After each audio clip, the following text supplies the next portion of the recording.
Assalamualaikum warahmatullahi wabarakatuh. Selamat datang kembali di channel Kisah Seram Nusantara. Pada kesempatan kali ini, gua akan membacakan sebuah cerita yang ditulis oleh Sylvia Slovia 8. Jika kalian penasaran dengan ceritanya dan ingin membaca ceritanya langsung, kalian bisa kunjungi linknya, sudah gua taruh di deskripsi video. Dan sebelum kalian lanjut ke ceritanya, atur posisi kalian senyaman-nyamannya dan periksa sekeliling kalian.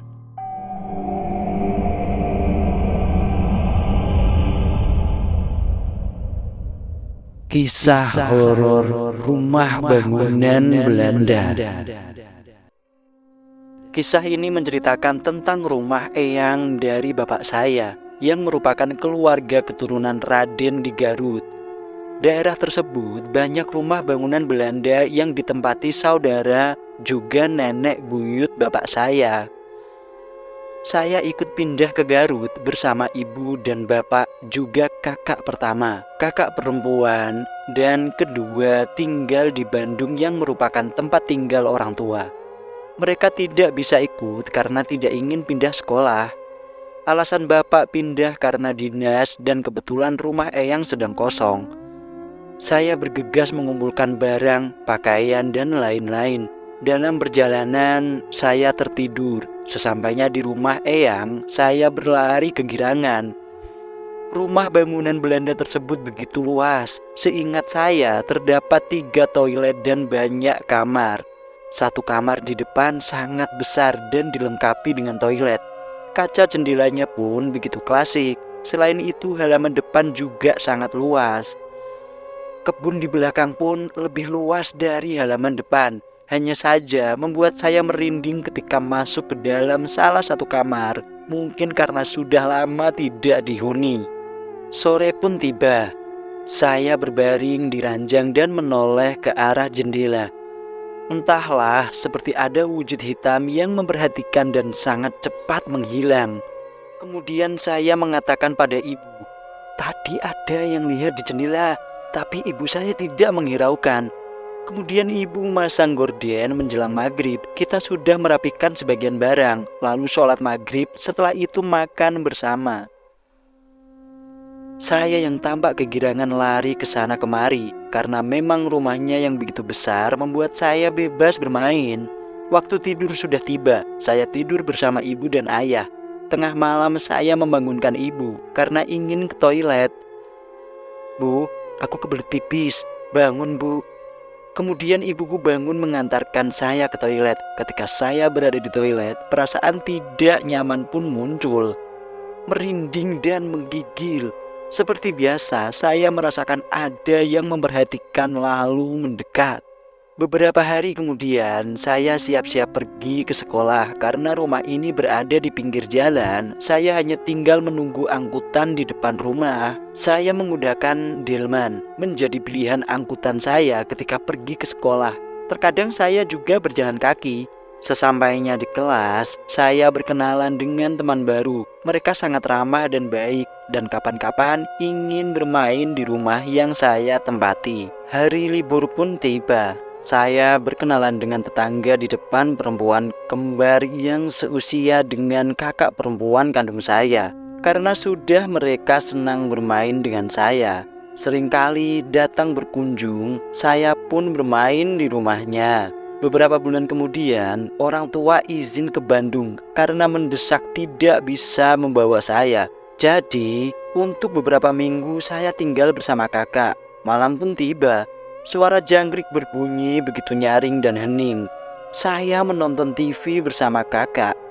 Karena posisi saya berada dekat pintu keluar, otomatis saya selalu nengok ke arah ruangan kedua. Sebelum ruangan kedua, terdapat lukisan wanita berkebaya yang anggun dan cantik. Saya tidak tahu siapakah orang yang ada pada lukisan tersebut. Lukisan tersebut tampak begitu jelas, ukurannya besar dan sorotan matanya sayu tetapi tajam.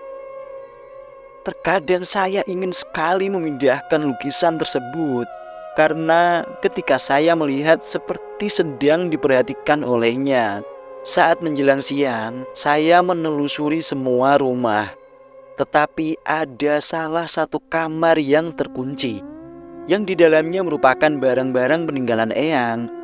Datang seorang pengurus rumah, bisa dikatakan saudara dari bapak, mempercayakan beliau merawat rumah ini. Tetapi sudah tidak tinggal di rumah ini. Saya dibawa berkeliling kebun, kemudian diambilkan banyak sekali buah alpukat karena kebun tersebut banyak pohon alpukat. Ketika semua sudah selesai, saya mengikuti beliau berjalan ke arah rumah. Akan tetapi sesuatu yang aneh terjadi lagi, seperti ada seseorang yang berada di belakang saya.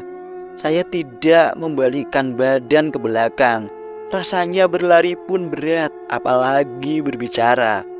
Menjelang malam, saya menuju ke dapur kemudian membuka buah alpukat yang sudah lama didiamkan. Saya campurkan sedikit gula merah dan air kemudian dihaluskan. Karena sudah terbiasa melihat ibu membuat alpukat, jadi saya bisa melakukannya karena sangat mudah. Sambil mengaduk, saya berjalan, tetapi ada membuat saya kaget ketika sendok yang berada di dapur jatuh begitu saja. Padahal tidak ada tikus dan posisi sendoknya pun berada di dalam tempat penyimpanan. Kemudian saya lari dan gelas yang saya bawa pecah. Alpukat yang saya buat pun menjadi sia-sia. Ketika itu saya menangis ketakutan.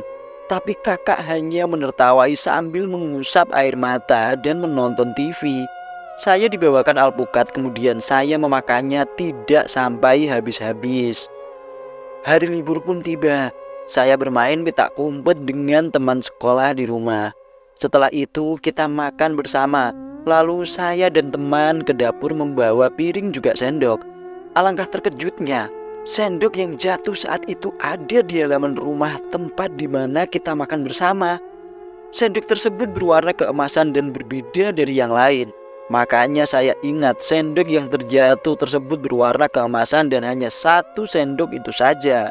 Beberapa hari kemudian, saat menjelang malam, saya duduk seperti biasa sedang menonton TV bersama kakak. Kemudian saya merasa ada sesuatu yang memperhatikan dari arah kiri. Saya memberanikan diri melihat lukisan tersebut. Lukisan perempuan itu mengedip lalu melebarkan bibirnya. Alangkah kagetnya saya. Saya lalu berteriak. Lalu kakak bertanya, "Kenapa? Kamu kenapa?" Karena saya penasaran, saya tengok lagi. Lukisan tersebut tertawa dan mengedip. Saya lalu keluar ke rumah tetangga, menceritakan semuanya. Mereka menanggapi dan menyuruh saya tidur di rumahnya. Kakak saya tetap tidak percaya dengan apa yang saya katakan. Itulah kisah horor saya dan bukan halusinasi. Memang benar-benar terjadi. Sampai saat ini masih teringat lukisan tersebut mengedipkan mata kemudian menggerakkan bibirnya. Kisah tersebut membuat saya percaya bahwa makhluk halus itu nyata. Apalagi jika rumah yang sudah lama tidak dihuni. Selesai. Terima kasih sudah mendengarkan cerita kali ini. Dan jangan lupa, kalian yang baru bergabung di channel ini, saya ingatkan untuk subscribe channel ini dan nyalakan tombol notifikasinya, agar kalian tidak ketinggalan cerita-cerita yang lain dari channel ini. Sekian dari saya, sampai jumpa di cerita yang lainnya. Assalamualaikum warahmatullahi wabarakatuh. Salam misteri.